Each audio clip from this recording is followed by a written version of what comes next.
하나님의 말씀 요한계시록 20장 11에서 15절 다 같이 한 목소리로 읽겠습니다. 시작.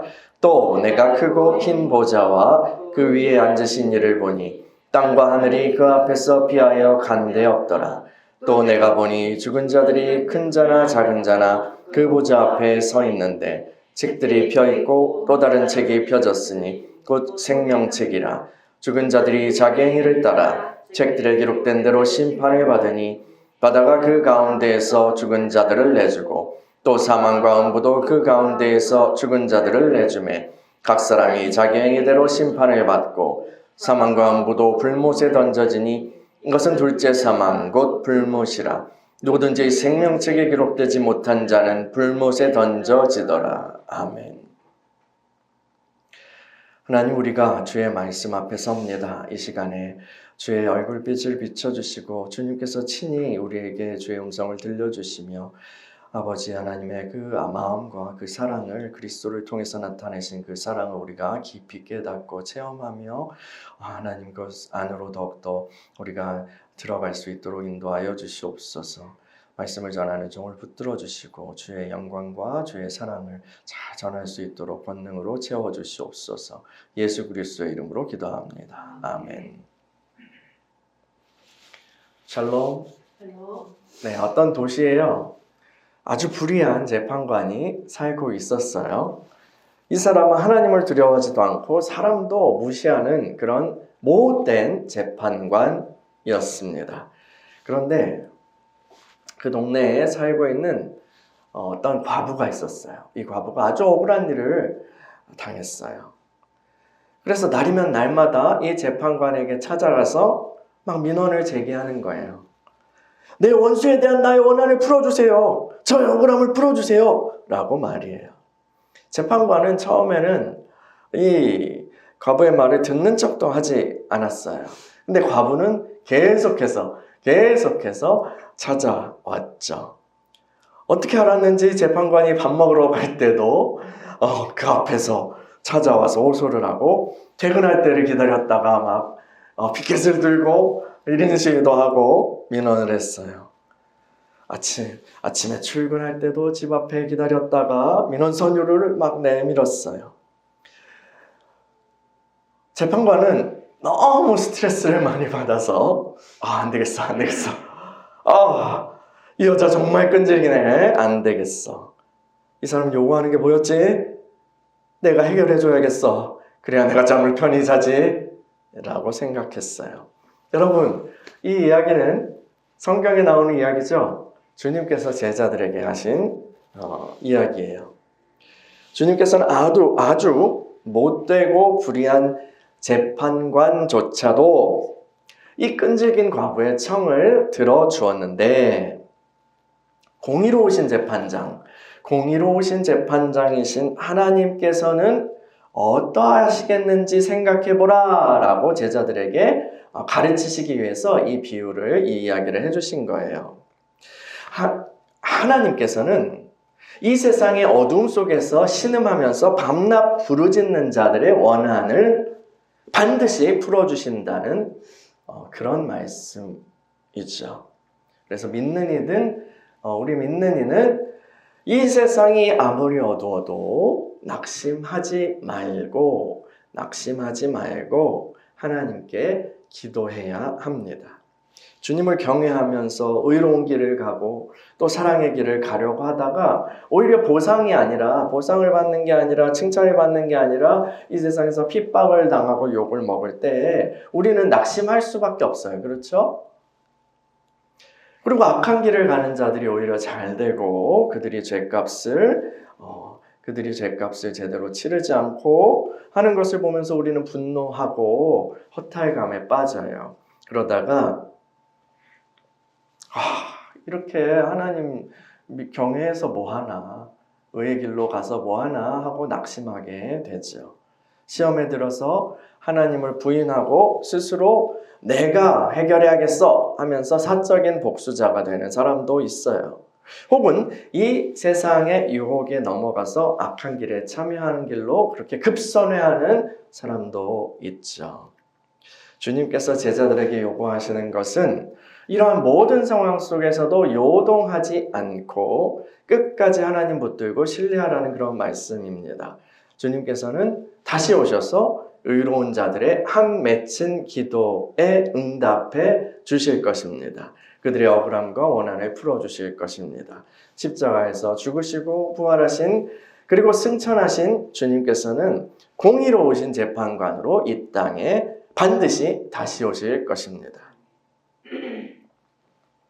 요한계시록은 다시 오셔서 이 하나님과 하나님의 백성들을 대적하는 사람들을 심판하시고 하나님의 백성들의 의로운 그리고 한 맺힌 그런 기도를 드렸던 그 사람들의 원한을 풀어주신다는 그 내용을 미리 보여주시는 그런 예언이에요. 요한계시록은요. 우리는 하나님을 대적하는 어둠의 왕국, 그러니까 음녀 바벨론이 무너지는 것을 보았어요. 또 이 세상의 정치적 권세와 거짓 선동가들인 짐승들에 대한 심판을 보았습니다. 또 주님께서는 이 세상을 망친 원수 마귀, 용, 옛 뱀, 그를 붙잡으셔서 영원한 불못에 던져 넣으실 거죠. 또한 주님께서는 끝까지 완고한 마음으로 용과 짐승의 편에 서서 하나님을 대적한 그 사람들을 심판하실 것입니다. 오늘 우리가 읽은 본문은 바로 이 사람들에 대한 심판을 다루고 있어요.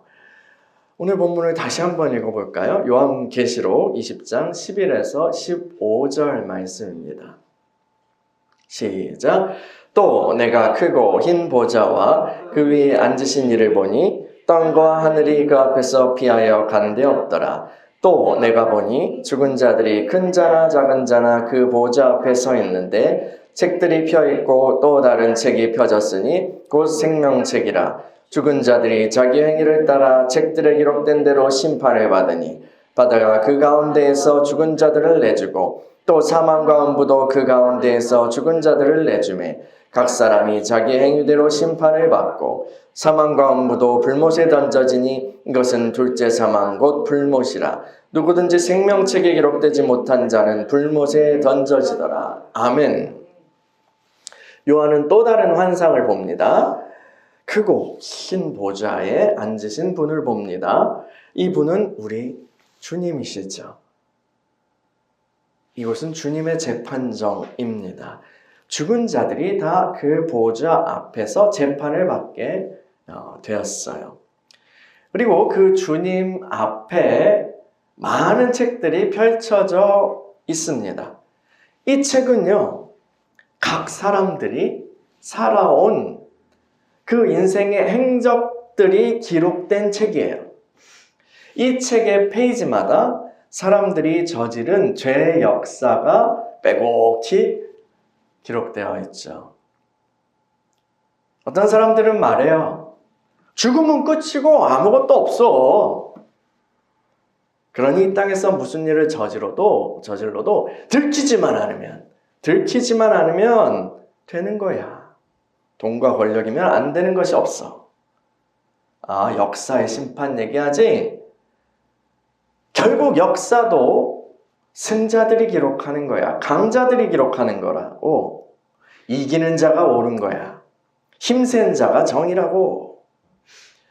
이렇게 말하는 사람들은 수단과 방법을 가리지 않고 자신의 욕망을 이루기 위해서 살아가요.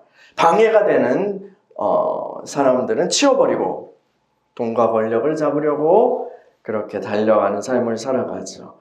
이들은 스스로의 양심을 버렸을 뿐 아니라 다른 사람들의 양심도 더럽히는 사람들입니다. 이런 삶을 살아가는 사람들 중에 어떤 이들은 비극적인 결말을 맞이하기도 해요. 그런데 놀랍게도 어떤 심판도 받지 않고 호의호식하며 살다가 자연사하는 경우도 있어요. 그러나 여러분, 이런 사람들은 거짓에 속고 있는 것입니다. 함께 멸망으로 들어가길 원하는 그 마귀, 그 마귀의 거짓말에 속아 넘어간 거예요. 이 세상에서의 삶은 끝이 아닙니다. 죽으면 끝이 아닙니다. 죽음 이후에 심판이 있습니다. 모두가 다 주님의 심판대 앞에 서게 될 것입니다. 여러분, 더 킹이라는 영화 보셨어요? 조인성 나오는. 조인성이랑 또 누구죠? 정우성. 이렇게 검사들의 이야기를 다룬 더 킹이라는 영화가 있어요. 거기서 선배 검사가 이 주인공 조인성 주인공을 데리고 이제 어떤 방으로 들어가요. 거기는 캐비넷으로 가득 찬 방이에요. 근데 그 캐비넷에는 여러 가지 파일들이 꽉 차 있는데 거기에는 온갖 유력한 사람들의 죄가 담긴 사건 파일들이 그리고 증거물들이 가득 담겨 있어요. 적당한 때가 되면 이 캐비넷을 열어서 그 죄를 드러내고 어떤 사람을 검찰의 먹잇감으로 그렇게 삼을 거예요. 이 선배 검사는 이 죄의 캐비넷을 보여주면서 여기서부터 우리가 엄청난 힘을 가지게 되는 거야. 엄청난 힘이 여기서 발휘되는 거야 라는 것을 이야기하고 싶어 한 것 같아요. 뭐 다른 영화나 드라마에서도 많이 보셨을 거예요. 어떤 사람이 유력 정치인이 말을 듣지 않아. 아무리 로비를 하고 막 해도 말을 듣지 않아. 고집을 부려요. 그러니까 정보기관에서 와가지고 카페에서 이렇게 만나요. 아니면 뭐 차에서 만날 수도 있고 그러면서 파일 하나를 슬쩍 내밀어 보니까 아이고 이 사람의 은밀한 죄악이 담긴 뭐 사진이라든가 하는 그런 증거 자료가 담겨 있어요. 그거 딱 보고 아이고 왜 이러십니까 하면서 정치인은 순한 양이 되어버리죠. 검찰이나 혹은 뭐 정보기관이 내미는 이 작은 파일 앞에서도 이렇게 사람이 벌벌 떨게 된다면 자, 생각해 보세요. 내 인생에 내가 살면서 모든 행적이 담긴 그 책이 쫙 열린다면 어떤 느낌일까요? 옛날에 전도 만화, 뭐 전도 책자 같은 데서 본 기억이 있는데 이 전도 만화에서는 여러분 죽은 후에 심판이 있습니다 하면서 그걸 만화로 보여줘요. 만화 카툰으로 그렇게 보여주는데 그런데 그 주님 보좌 앞에서 내 인생에 담긴 그 모든 내용을 이렇게 영상기로 딱 보여주는 거예요. 그런 게 기억이 나요. 근데 내 인생의 삶의 모든 영역을, 특별히 그 어두운 영역을 숨기지 않고 다 드러내서 보여주는 그것 앞에서 견딜 수 있는 사람은 없습니다. 우리가 숨기는 모든 것이 만천하에 드러나는 날이 올 거예요. 그것도 아주 공의로운 심판자 앞에서 말이에요. 주님이 우리의 모든 행위를 보신다고 할 때 그 기준은 사람이 보는 것과는 다릅니다. 사람의 눈은 속일 수 있죠. 근데 주님은요, 어떤 분이에요? 주님은 우리의 중심을, 마음을 감찰하시는 하나님이십니다. 주님은 우리의 모든 숨은 동기, 그리고 은밀한 생각, 감정의 움직임들까지 다 포착하시는 분이에요. 그 책에는 이러한 것이 다 기록되어 있는 거예요. 그리고 그것에 대해서 일일이 하나님께서 채점하시는 거예요. 말이 돼요? 두렵지 않습니까? 하나님께서는 불꽃 같은 눈으로 우리를 지켜보신다라는 그것이 바로 이런 뜻이에요. 이 심판의 주님으로부터 우리를 숨겨줄 수 있는 것은 아무것도 없습니다. 요즘 막 젊은 친구들이 보는 어떤 유튜브 프로그램을 제가 재밌게 보고 있어요. 상담을 해줘요. 그 스트리머인데 젊은 친구예요, 이분도. 근데 그 10대나 20대 사람들이 막 거기 가서 자기 어두운 부분들을 막 얘기를 하고 그래요. 근데 이 사람이 이제 상담을 해주는데 해결을 해주진 않아. 근데 막 직면을 시켜요. 직면을 시키고 욕을 막 하는데 그래도 인기가 있어요. 근데 이제 저는 아이고 이런 세상이 다 있나? 이 친구들의 삶이 이런가? 라고 하면서 되게 신기해하면서 봐요. 어르신들이 이제 뭐 요즘 뭐 이혼숙녀 캠프 뭐 이런 거 보면서 아이고 이런 삶이 있나 이렇게 보는 것과 같이 저는 그런 느낌을 받는 것 같아요. 근데 거기서요 굉장히 이제 어떤 자기의 잘못을 얘기하는데 그 상담하시는 분이 자기 편을 안 들어주니까 계속 이제 그 논쟁하는 분이 있어요. 막 싸우는 게 아니라 이게 논점을 막 피해가요. 논점을 막 흐리고 자기가 불리한 거는 피해가고 아니면 교묘하게 거짓말하거나 자꾸 합리화를 막 하면서 넘어가는 그런 것이 보여요. 근데 이분은 그것들을 그냥 팍팍팍 안 받아주고 치더라고요. 그게 아마 그분의 재능이겠죠. 근데요, 주님 앞에서는요, 주님 앞에서 우리가 사람 앞에서는 어떻게든 우리를 변호할 수도 있고 변명할 수도 있고 혹은 뭐 은폐할 수도 있어요. 뭐 이 말을 잘한다면 얼마든지 막 설복할 수도 있고 그 파워가 있다면 말빨이 있거나 파워가 있다면 우기면은 다 되는 그런 것도 있어요. 근데 주님 앞에서는요 논점 흐리기도 교묘한 거짓말도 합리화도 통하지 않습니다. 유명한 말씀이죠. 히브리서 4장 12에서 13절에 이런 말씀이 있어요. 하나님의 말씀은 살아있고 활력이 있어 좌우의 날선 어떤 것보다도 예리하여 혼과 영과 및 관절과 골수를 찔러 쪼개기까지 하며 또 마음의 생각과 뜻을 판단하나니 지으신 것이 하나도 그 앞에 나타나지 않음이 없고 우리의 결산을 받으신 이의 눈앞에 만물이 벌거벗은 것 같이 드러나느니라. 아멘. 주님이요 그 우리 인생의 책, 죄의 책을요 그걸 열어서 몇 페이지만 그냥 읽어 내려가셔도 우리는 그 앞에서 그냥 다리가 풀려버릴 거예요. 그럼 알아서 변론 포기하고 스스로 지옥으로 걸어 들어갈 것입니다. 이것이 심판이에요.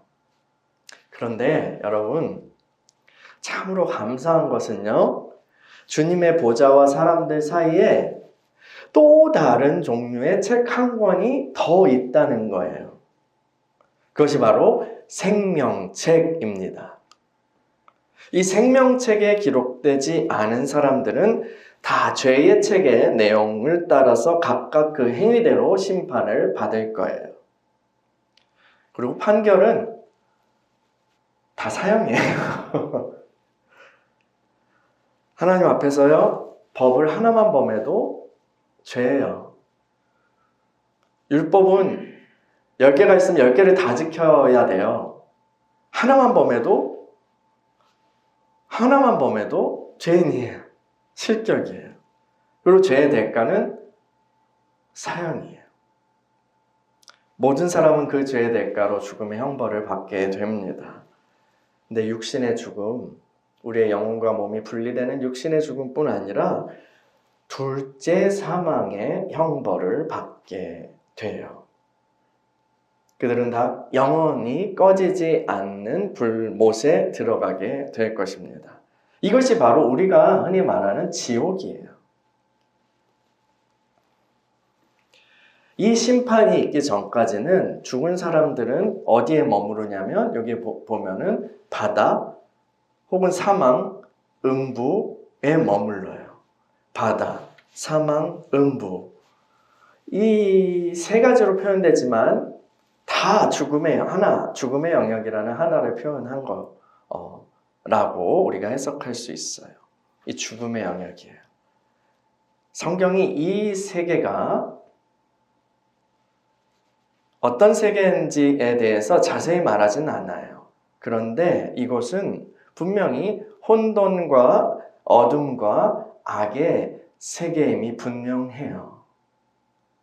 우리가 죽어서 사람들이 죽어서 저승에 간다는 게 이곳이에요. 바다, 사망, 음부로 표현된 세계예요. 그런데 죽음 후에 머무르는 이곳이 끝이 아니라는 말씀입니다. 마지막 심판이 있고 결국 그 바다와 사망과 음부로 표현된 그 어둠의 세계에서 짠 하고 다시 주님 앞에 나와서 심판받게 되는 거예요. 그리고 바다와 사망과 음부와 거기에 있던 사람들이 통째로 불못으로 들어가는 것이 죄인의 운명이에요.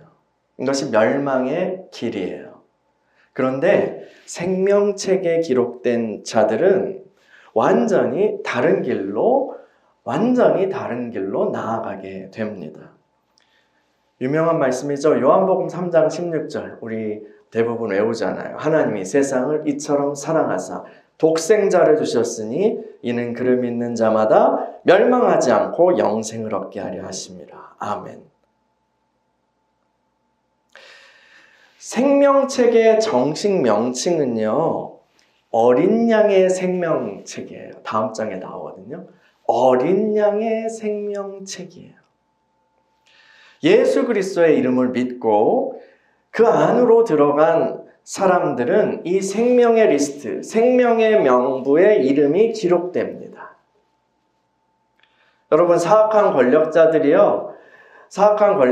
권력을 이제 권좌에 오르면은 뭘 만들기를 좋아하는 줄 아세요? 살생부. 살생부를 만들기 좋아해요. 근데 우리 주님께서 이 땅에 처음 오신 것은 생명의 명부를 만들기 위해서였어요. 우리의 죄를 위해서 십자가에 못 박혀 피 흘려 죽으심으로 생명의 문을 열어주셨어요. 그 십자가의 그리스도, 그 그리스도의 피를 믿고 영접하는 자들은 생명의 리스트에 들어가게 되는 것입니다. 이 생명의 명부, 어린 양의 생명책에 기록된 사람들은 죄 사함의 은총을 받았습니다. 이거는 뭐냐면 주님의 심판대 앞에서 앞서 설명한 이 무시무시한 주님의 심판대 앞에서 무죄 판결을 받게 되는 거예요. 저와 여러분들이 이 은혜를 받은 줄 믿습니다. 근데 이 은혜를 받은 사람들은 어떻게 살아가는 것이 합당할까요? 어떤 사람들은요, 이 주님의 복음을 듣고 주님의 진노를 면했다는 사실로 인해서 너무 기뻐해요. 기뻐하는 일은 당연한 거죠. 그리고 좋은 거예요. 그런데 그 기쁨 다음이 중요해요. 이 기쁨, 예수님을 믿었어, 난 구원받았어 하고 기쁨에서 방종으로 넘어가는 사람이 있어요.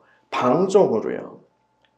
지금 죽어도 천국 보장이니까 뭐 하면서 안이하게 살아가는 거예요. 근데 상당히 많은 신자가 혹은 교인이 이런 상태에 있습니다. 여러분, 이것은 구원의 은총을 제대로 받은 것일까요? 여러분, 어떤 사람이 구원받았는지 혹은 내가 구원받았는지 우리가 어떻게 알 수 있을까요? 우리 안에 예수가 있는지 볼 수 있을까요? 우리의 육안으로는 구원 여부를 판별할 수 없어요. 그렇죠? 교회에 있는 어떤 장치, 엑스레이 장치 같은 데에 딱 해서 쫙 찍어보면은, 검사해보면 예수님이 딱 웃고 계신다면 얼마나 좋을까요? 난 구원받았어 하면 얼마나 좋을까요? 근데 그런 건 없죠. 그 대신에 주님은 우리에게 말씀의 엑스레이를 주셨어요. 우리는 그 말씀의 엑스레이를 통해서 겉으로 드러나는 열매를 통해 우리 안에 무엇이 있는지를 볼 수 있게 돼요. 누가복음으로 한번 가볼게요. 우리 주님께서 하신 이야기인데 누가복음 7장으로 가볼게요. 누가복음 7장 36에서 50절. 누가복음 7장 36에서 50절 다 같이 한 목소리로 읽어 봅시다. 시작. 한 바리새인이 예수께 자기와 함께 잡수시기를 청하니 이에 바리새인의 집에 들어가 앉으셨을 때에 그 동네에 죄를 지은 한 여자가 있어 예수께서 바리새인의 집에 앉아 계심을 알고 향유 담은 옥합을 가지고 와서 예수의 뒤로 그 발 곁에 서서 울며 눈물로 그 발을 적시고 자기 머리털로 닦고 그 발에 입 맞추고 향유를 부으니 예수를 청한 바리새인이 그것을 보고 마음에 이르되 이 사람이 만일 선지자라면 자기를 만지는 이 여자가 누구며 어떠한 자 곧 죄인인 줄을 알았으리라 하거늘 예수께서 대답하여 이르시되 시몬아 내가 내게 이를 말이 있다 하시니 그가 이르되 선생님 말씀하소서 이르시되 빚 주는 사람에게 빚진 자가 둘이 있어 하나는 500데나리온을 졌고 50데나리온을 졌는데 갚을 것이 없으므로 둘 다 탕감하여 주었으니 둘 중에 누가 그를 더 사랑하겠느냐. 시몬이 대답하여 이르되 내 생각에는 많이 탕감함을 받은 자니이다. 이르시되 내 판단이 옳다 하시고 그 여자를 돌아보시며 시몬에게 이르시되 이 여자를 보느냐. 내가 내 집에 들어올 때 너는 내게 발 씻을 물도 주지 아니하였으되 이 여자는 눈물로 내 발을 적시고 그 머리털로 닦았으며 너는 내게 입 맞추지 아니하였으되 그는 내가 들어올 때로부터 내 발에 입 맞추기를 그치지 아니하였으며 너는 내 머리에 감람류도 붓지 아니하였으되 그는 향유를 내 발에 부었느니라. 내가 내게 말하노니 그의 많은 죄가 사하여졌도다. 이는 그의 사랑함이 많음이라. 사함을 받은 일이 적은 자는 적게 사랑하느니라. 이에 여자에게 이르시되 내 죄 사함을 받았느니라 하시니 함께 앉아있는 자들이 속으로 말하되 이가 누구이기에 죄도 사하는가 하더라. 예수께서 여자에게 이르시되 내 믿음이 너를 구원하였으니 평안히 가라 하시니라. 아멘. 이 바리새인 시몬이라는 인물이 예수님을 집에 모셔서 식사 대접을 했어요. 그런데 그에게는 예수님을 향한 사랑이 없었어요. 오히려 시몬은 예수님을 판단하고 또 예수님께 나와왔던 천한 여인을 정죄하는 마음만 나타났죠. 그러나 주님 앞에 엎드려서 눈물과 그 머리카락으로 주님의 더러운 발을 씻고 그 옥합을 값비싼 옥합을 깨트려서 주님께 부어드린 이 여인에게는 무엇이 있었어요? 주님을 향한 감출 수 없는 사랑이 있었습니다. 주님께서는 이 사랑이 이 여인이 죄사함의 은혜를 받은 것에서 비롯되었다고 설명하십니다. 이 여인의 사랑은 이 여인이 죄사함을 받은 믿음의 증거라고 말씀하시는 거예요.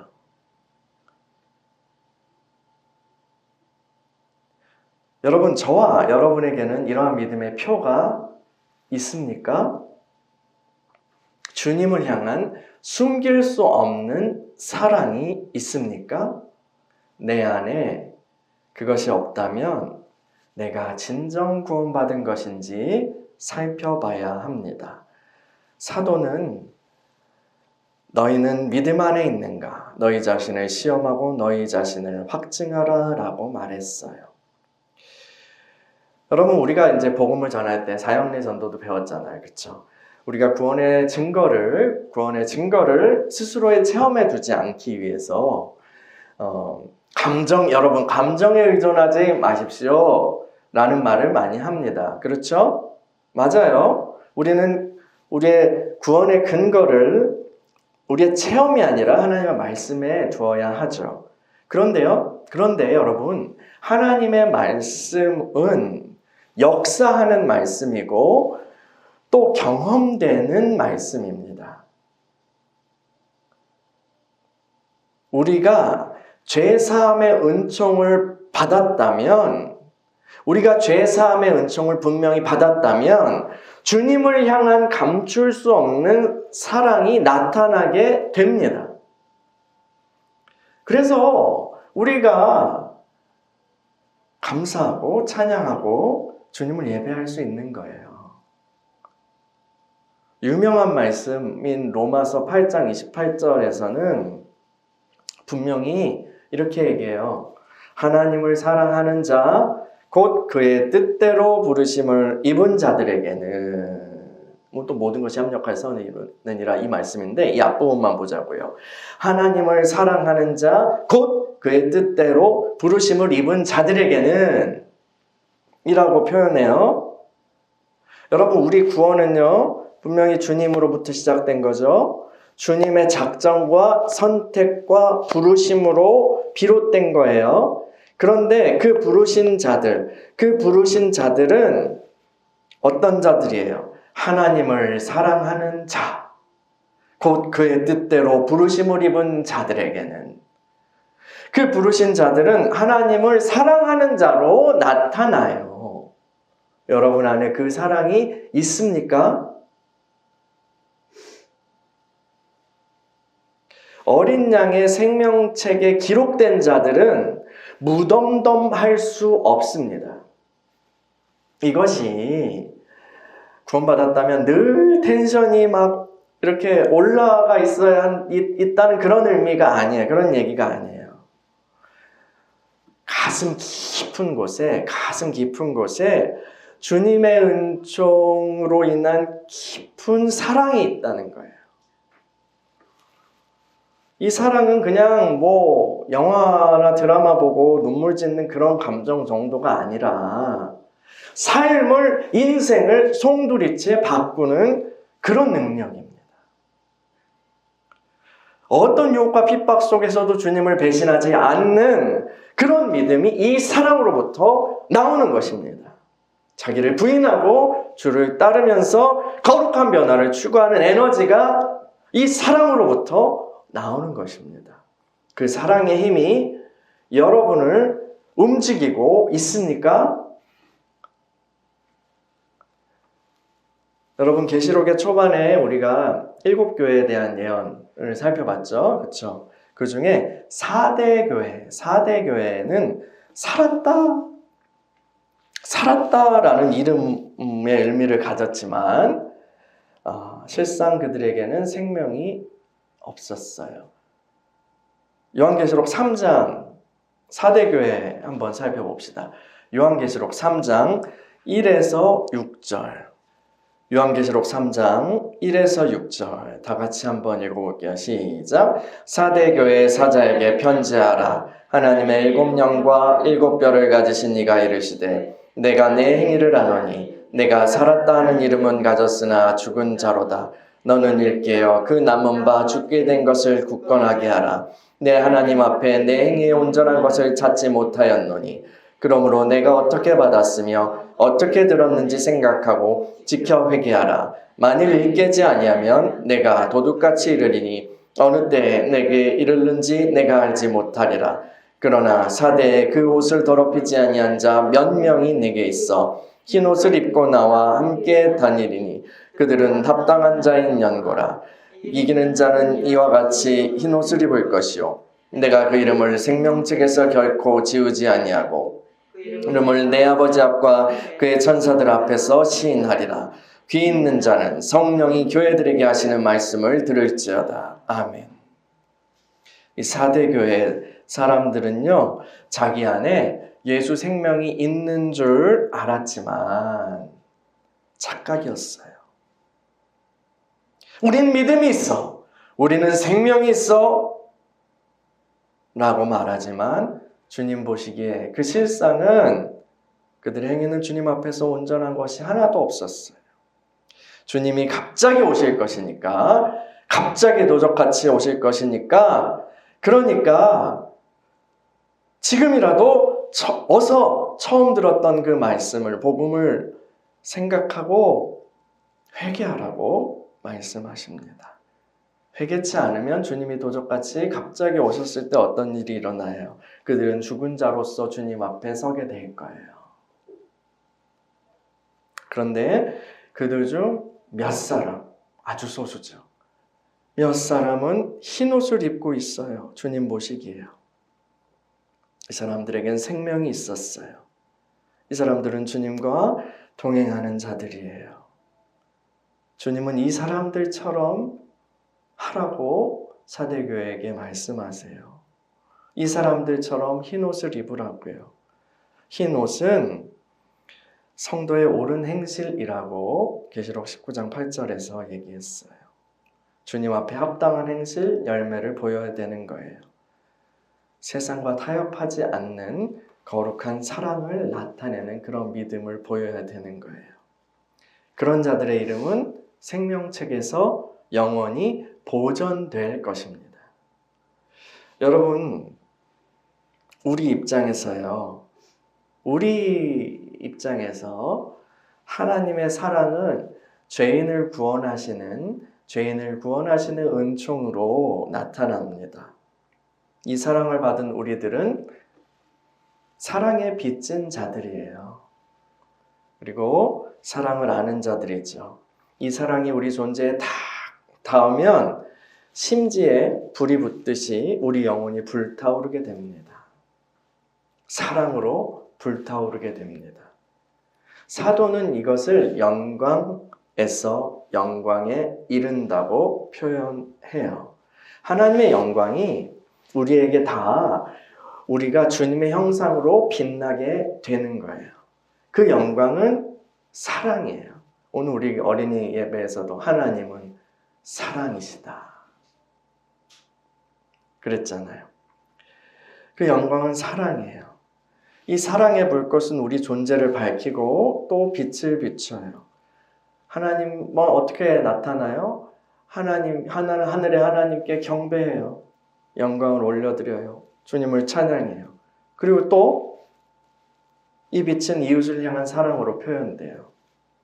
이 사랑은 근데 단순히 내가 좋아하는 사람에게 혹은 내 혈육에게만 잘해주는 그런 사랑을 넘어서는 것입니다. 이 사랑은 하나님의 사랑이고요. 우리를 미워하는 이들에게도 향하는 그런 사랑이에요.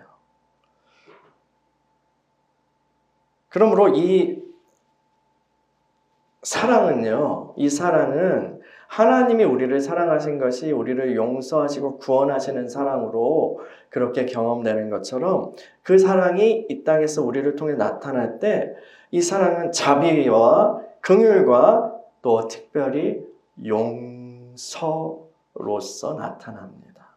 우리가 용서할 때 그곳에 하늘의 빛이 비치게 되는 거예요. 생명책에 기록된 우리는 하나님께 감사하고 경배하고 또한 사람들에게 자비를 베풀며 용서하는 사람들입니다. 이 사랑의 불꽃을 가지고 살아가는 것이 오시는 주님, 장차 오시는 주님, 신랑이신 예수님 기다리는 거예요. 여러 번 얘기했죠. 열처녀 이야기요. 혼인잔치를 앞두고 등불을 밝히고 신랑을 기다리는 처녀들의 이야기예요. 근데 신랑이 더디 오니까 어떤 이들은 그것을 견딜 수 있는 연료가 있어서 더디 오시는 그것을 견딜 수 있는 연료가 있어서 계속해서 불을 밝힐 수 있었어요. 그런데 나머지 처녀들은 그만 불을 꺼트리고 말았어요. 연료가 없어서요. 연료가 떨어져 버렸어요. 어둠 속에서 빛을 잃고 말았어요.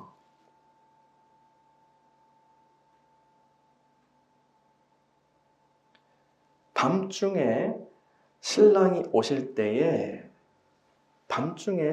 오실 때에 빛을 발하는 이들만이 발견되어서 혼인잔치에 들어갈 수 있었어요.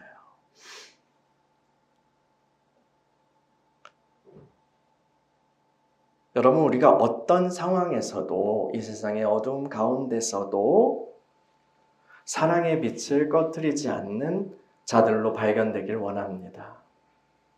주님께서는 반드시 오십니다. 의로운 자들의 한 맺힌 기도에 응답하시기 위하여 오십니다. 공의로운 심판자로 오실 거예요. 그때 각 사람들은 자기의 행위대로 응당한 보응을 심판을 받게 될 거예요. 그런데 생명책에 기록된 자들은 두려움이 아니라 사랑의 감격으로 신랑이신 주님을 맞이하게 될 거예요. 여러분, 믿음의 길, 사랑의 길, 좁은 길이지만 생명의 길입니다. 우리 지치지 말고요, 끝까지 걸어갑시다. 천국이 임할 때, 하나님의 나라가 도래할 때에 기쁨과 감격의 자리에서 함께 만나서 그렇게 행복해하는, 행복을 나누는 저와 여러분들이 되기를 소망합니다. 할렐루야, 할렐루야. 우리 같이 기도하겠습니다.